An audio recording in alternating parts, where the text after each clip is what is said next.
students, this is Radhika Gaur again here with the session number 13 of your chapter metals and non-metals. So in this session we are going to talk about alloys. इस session में हम alloys के बारे में discuss करने वाले हैं जो हमारे metals and non-metals चैप्टर का एक लास्ट टॉपिक है. हम इस चैप्टर में almost everything that is corrosion हुआ या फिर नॉन मेटल्स मेटल्स की प्रॉपर्टीज हुई, केमिकल प्रॉपर्टीज हुई, इवन जो रिफाइनिंग है, मेटलर्जी है, उस सब के बारे में हम ऑलरेडी डिस्कस कर चुके हैं. But in this session we are gonna talk about alloys. So let's start. So the first thing is that what are alloys? Actually alloys are the homogeneous materials composed of two or more elements, one of which must be a metal. जो alloys होते हैं वो क्या होते हैं? वो homogeneous materials होते हैं जो एक या I mean to say two or more elements से मिलके बने होते हैं. उसमें एक चीज हमारी जो बोलते हैं फिक्स रहती है वो क्या होती है कि उनमें से एक जो होता है वो मेटल होना चाहिए. That is alloy are the homogeneous materials composed of two or more elements, okay, but in which one must be a metal. जो elements हैं उनमें एक जो element है वो metal जरूर होना चाहिए. The constituent elements are melted together and then allowed to cool to form a solid material called alloy. जो एलिमेंट्स हैं, जो हमारे कंस्टिट्यूएंट एलिमेंट्स हैं, आई मीन जिनका यूज करके हम एलॉय का फॉर्मेशन कर रहे हैं, उन्हें हम मेल्ट करते हैं एक साथ में, उसके बाद में हम कूल करते हैं उन्हें, और उसके बाद में जो सॉलिड मटेरियल्स हैं वो बन जाते हैं जिन्हें हम एलॉय बोलते हैं. तो क्लियर हुआ एलॉय क्या हुए? Alloys are the homogeneous materials composed of two और more elements, one of which must be a metal. The constituent elements are melted together and then allowed to cool to form a solid material called alloy. So the next thing is that what are the examples of alloy? जो alloys हैं उनके examples क्या होंगे?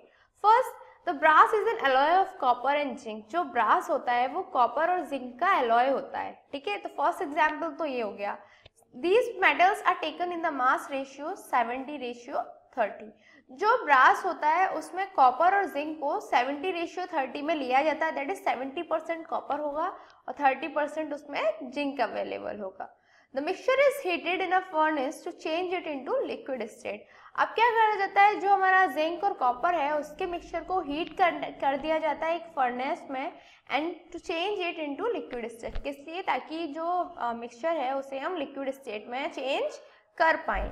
The liquid mixture is allowed to cool. अब क्या किया जाता है, जो लिक्विड मिक्सचर है अवेलेबल हमारे पास उसे कूल किया जाता है and form a homogeneous solid material, और हमारे पास एक होमोजेनियस सॉलिड मटेरियल बन के आ जाता है, उसी को हम ब्रास कहते हैं. तो एग्जाम्पल में हमने यहाँ पे देखा कि ब्रास जो है वो कॉपर और जिंक का एलॉय है, जिसका मैन्युफैक्चर हम कैसे करते हैं, पहले जो मेटल है उसको 70:30 में लेंगे, दोनों मेटल्स को, दैट इज कॉपर को 70% लेंगे और जिंक को 30% लेंगे. After that the mixture will be heated in a furnace to change it into liquid state, and after that the liquid mixture is allowed to cool and form a homogeneous solid material, और उसी homogeneous solid material को हम brass बोलते हैं. सो the next thing is what is amalgam. Amalgam क्या होता है? जो एलॉयस का टर्म आता है वहाँ पे हम एलॉयस के बारे में जब डिस्कस कर रहे होते हैं तो कुछ ऐसे टर्म्स होते हैं जैसे अमलगम हुआ, ठीक है, तो ये क्या टर्म्स होते हैं, इनसे मीनिंग हम क्या समझ सकते हैं. अमलगम क्या होता है? N alloy of a metal and mercury is called amalgam. क्या होता है अमलगम? जब किसी भी मेटल का हम मरकरी के साथ एलॉय बनाएंगे तो उसको क्या बोलेंगे हम? अमलगम. क्या हुआ, किसी भी मेटल को यदि मरकरी के साथ मिक्स करके एक एलॉय का हम फॉर्मेशन कर रहे हैं तो वो एलॉय क्या होगा? अमलगम. तो अमलगम क्या होता है? It is an alloy of a metal and a mercury. So the next thing is that what are the properties of brass. जो ब्रास है उसकी प्रॉपर्टीज क्या हो सकती है? Properties of alloys are different from those of constituent materials.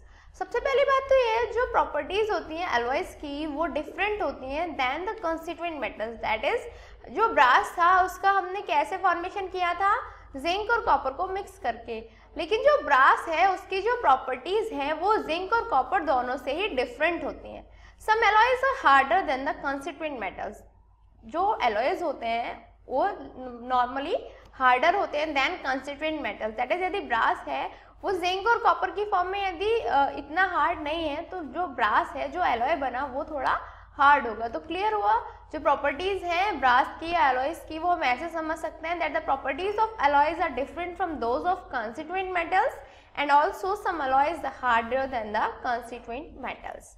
Also what are the properties of alloy, जो brass की properties हैं वही सेम एलॉयज की प्रॉपर्टीज हैं. क्यों? क्योंकि वहाँ पे ब्रास भी एक हमारा एलॉय होता है, तो एलॉय की प्रॉपर्टीज हम ब्रास के अकॉर्डिंगली निकाल सकते हैं. तो एलॉयज की प्रॉपर्टीज क्या हो गई? वही प्रॉपर्टीज हो गई. दैट इज जो प्रॉपर्टीज हैं एलॉयज की are different than those of constituent metals and some alloys are harder than the constituent metals. Clear हुआ क्यों ब्रास की और एलॉयज की प्रॉपर्टीज सेम होती हैं? क्योंकि ब्रास पे हमारा एलॉय होता है, जो उसकी प्रॉपर्टीज होती है वही हमारी एलॉयज की प्रॉपर्टीज होती हैं. So the next thing is that what are the examples? Steel alloys are quite hard in comparison to pure iron. जो हमारी आयरन होती है उससे हार्ड होता है जो स्टील एलॉय होता है. वो किस वजह से होता है? क्योंकि जो स्टील है वो एक एलॉय है, जबकि जो आयरन है वो मेटल है. स्टील क्या है? आयरन का एलॉय है. दिस इज द रीजन वो हार्डर होता है देन प्योर आयरन के. Also gold is too soft for making jewellery. जो गोल्ड होता है वो काफ़ी सॉफ्ट होता है कि हम उससे ज्वेलरीज नहीं बना सकते. It is hardened by alloying with copper और सिल्वर.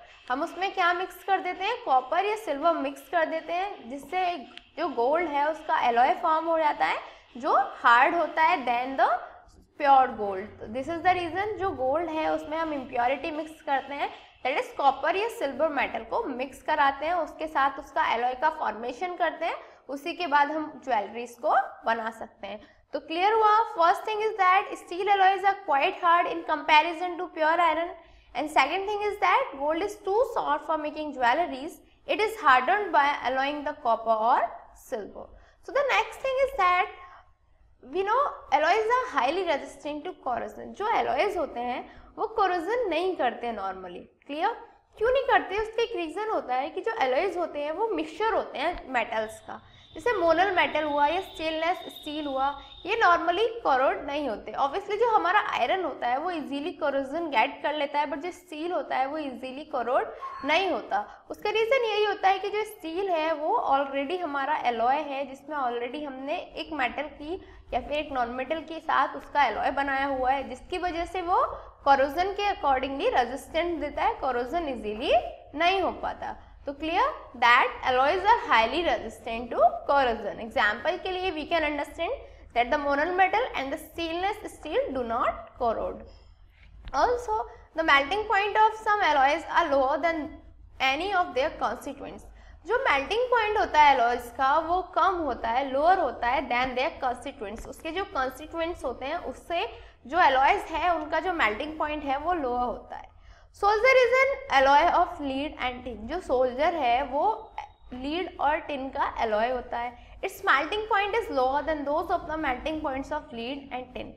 जो सोल्जर है उसका जो मेल्टिंग पॉइंट होता है वो लीड और टिन के मेल्टिंग पॉइंट से कम होता है. Soldier is use for welding electrical wires together. जो हमारे इलेक्ट्रिकल वायर्स होते हैं उन्हें एक दूसरे से जोड़ने के लिए हम वेल्डिंग करते हैं और उस वेल्डिंग में हम सोल्डर का यूज़ करते हैं. तो क्लियर हुआ कि जो मेल्टिंग पॉइंट है कुछ एलॉयज का वो लोअर होता है देन देयर कॉन्स्टिट्यूएंट्स. जैसे अभी यहाँ पे हमने एग्जांपल लिया जहाँ पे जो सोल्डर है वो हमारा टिन और लीड से मिलके बन रहा था, बट जो उसका मेल्टिंग पॉइंट है वो टिन और लीड से लोअर है. दिस इज द रीज़न वो हम उसे वेल्डिंग के लिए यूज़ करते हैं इन इलेक्ट्रिकल वायर्स. जो इलेक्ट्रिकल वायर्स होते हैं उन्हें टुगेदरली वेल्ड करने के लिए, उनमें वेल्डिंग करने के लिए हम सोल्डर का यूज़ करते हैं जो कि एक टिन और लेड का एलॉय होता है. So the next thing also about the alloys is some alloys are poor conductors of heat and electricity than pure metals. कुछ एलॉयज ऐसे होते हैं जो पुअर कंडक्टर होते हैं हीट के और इलेक्ट्रिसिटी के दैन द प्योर मेटल्स. क्योंकि जो प्योर मेटल्स होते हैं वो तो कंडक्ट कर पाते हैं इलेक्ट्रिसिटी, बट बात आती है जब एलॉयज की, तो एलॉयज क्या होते हैं? कुछ एलॉयज ऐसे होते हैं जो पुअर कंडक्टर होते हैं. नाइक्रोम एन एलॉय ऑफ निकल. जो नाइक्रोम है वो निकल का और क्रोमियम का और आयरन का, इन तीनों का एलॉय होता है. Is resistant to electric current. और वो इलेक्ट्रिक करंट को रेसिस्ट करता है, वो इलेक्ट्रिक करंट को फ्लो होने नहीं देता है. And is use in electric heating units. और इसीलिए हम इसे जो इलेक्ट्रिक हीटिंग यूनिट्स हैं उसमें यूज़ करते हैं. तो क्या हमें यहाँ से समझ आया इस एग्जाम्पल के थ्रू कि कुछ एलॉयज होते हैं जो प्योर मेटल के जैसे अभी जो निकल है, क्रोमियम है, आयरन है, ये तीनों क्या करते हैं, इलेक्ट्रिसिटी कंडक्ट करते हैं, बट वहीं पे जो इनका मिक्स करके हमने एलॉय दैट इज नाइक्रोम का फॉर्मेशन किया वो इलेक्ट्रिसिटी कंडक्ट नहीं करता। तो इससे क्लियर होता है कि एलॉयज हैं वो नॉर्मली पुअर कंडक्टर होते हैं हीट एंड इलेक्ट्रिसिटी के than the pure metals. Also what are alloy steels, जो एलॉय स्टील्स होती हैं वो क्या होती हैं। Steel is an alloy of iron and carbon, जो स्टील होते हैं वो आयरन और कार्बन के एलॉय होते हैं। When some other elements are also added to molten steel, जब molten steel में हम कुछ elements को add कर देते हैं, the material is cooled, तो उसके बाद में हम क्या करते हैं, जो material है हमारे पास available उसे हम cool कर लेते हैं and we get a solid mass called alloy steel, और हमें क्या मिल जाता है, alloy steel, that is steel is an alloy of iron and carbon. When some other elements are also added to molten steel and the material is cooled, we get a solid mass called alloy steel. तो clear हुआ alloy steel क्या होता है, जब हम जो steel है उसमें कुछ मॉल्टन टू से जो मॉल्टन स्टील है उसमें कुछ और एलिमेंट्स को ऐड कर देते हैं तो जो हमें स्टील गेन होती है वो एलॉय स्टील होती है।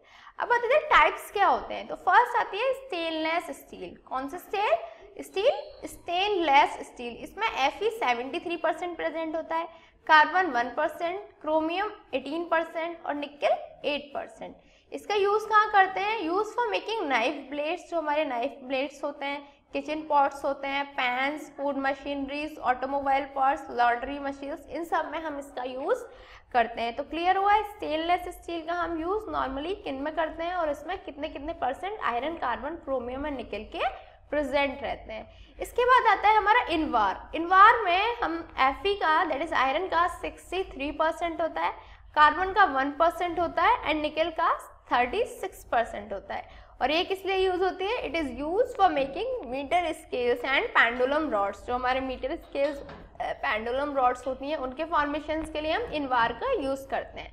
नेक्स्ट आता है हमारा ड्यूरीरॉन। जो ड्यूरीरॉन होता है उसमें Fe 84.7% होता है, कार्बन 0.8% होता है और जो सिलिकॉन है वो 14.5% होता है and it is use for making laboratories, drains and apparatus. जितने भी हमारे लेबोरेटरी ड्रेन्स होते हैं, एपेरेटस होते हैं, उनको बनाने के लिए हम ड्यूरीरॉन का यूज करते हैं। Next is tungsten steel. जो टंगस्टन स्टील होती है उसमें जो Fe होता है वो 75 to 81% होता है और जो कार्बन होता है वो 1% होता है, जो क्रोमियम होता है वो 4% होता है एंड इसमें जो W होता है वो 20 to 14% होता है। ये किस लिए यूज होती है, फॉर मेकिंग लेथर टूल्स। जो टूल्स होते हैं उनको बनाने के लिए हम इनका यूज करते हैं। नेक्स्ट आती है मैंगनीज स्टील। जो मैंगनीज स्टील होती है उसमें आयरन है वो हम 85 to 87% लेते हैं, कार्बन को 1% लेते हैं एंड मैंगनीज को 14 to 12% उसमें हम यूज करते हैं। अब ये तो हो गए हमारे स्टील के एलॉयज। अब आते हैं जो एल्यूमिनियम है उसके एलॉयज क्या होंगे।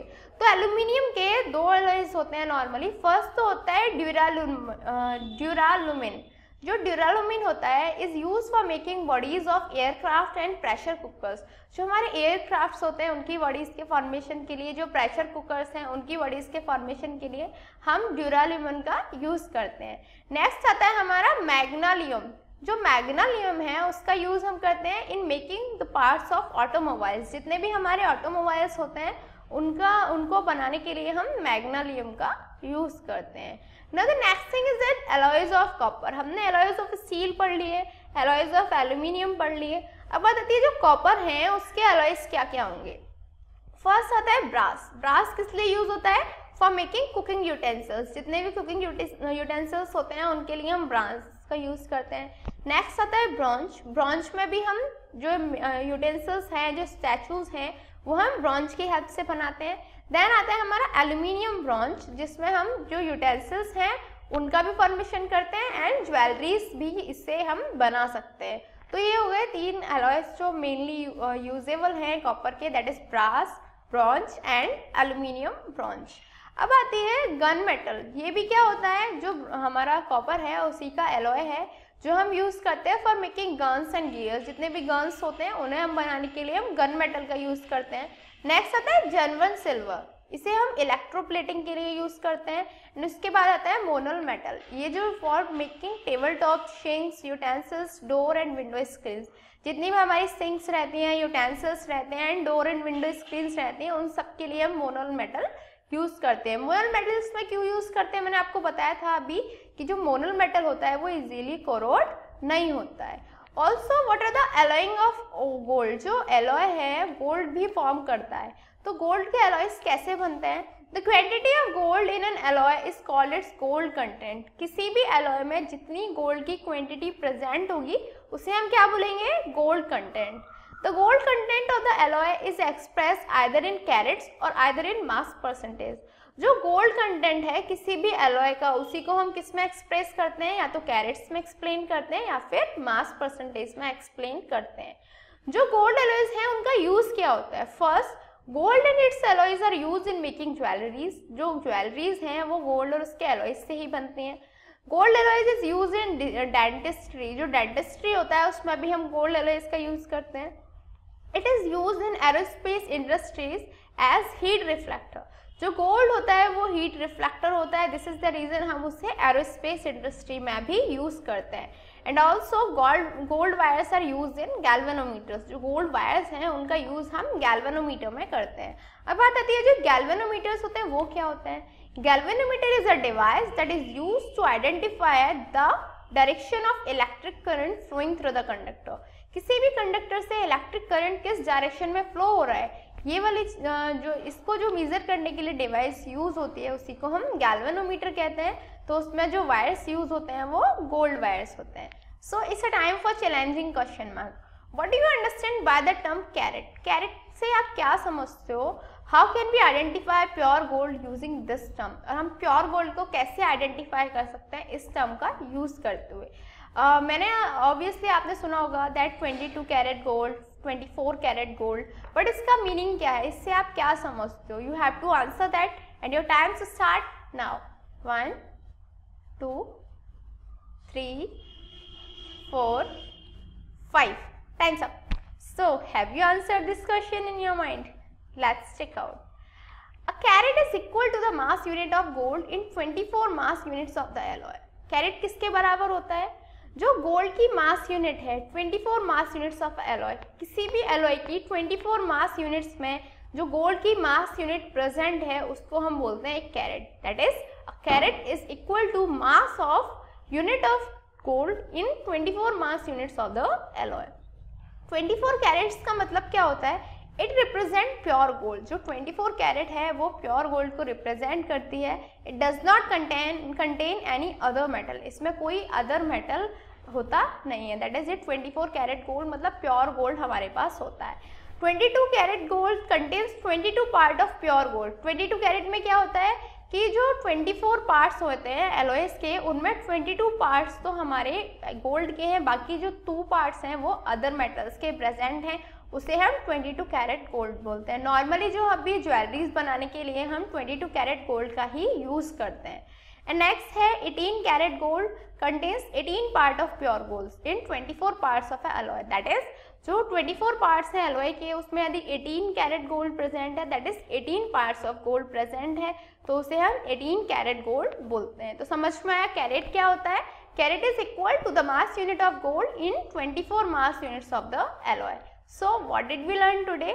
हमने आज एलॉयज के बारे में पढ़ा, एलॉयज क्या होते हैं, उनका फॉर्मेशन कैसे होता है, उनके यूजेस क्या होते हैं। ऑल्सो हमने भी पढ़ा कि एल्यूमिनियम, स्टील एंड कॉपर इनके एंड गोल्ड के डिफरेंट एलॉयज क्या होते हैं और इनका यूज क्या होता है। In next sessions we are going to talk about question answers of this chapter. Till then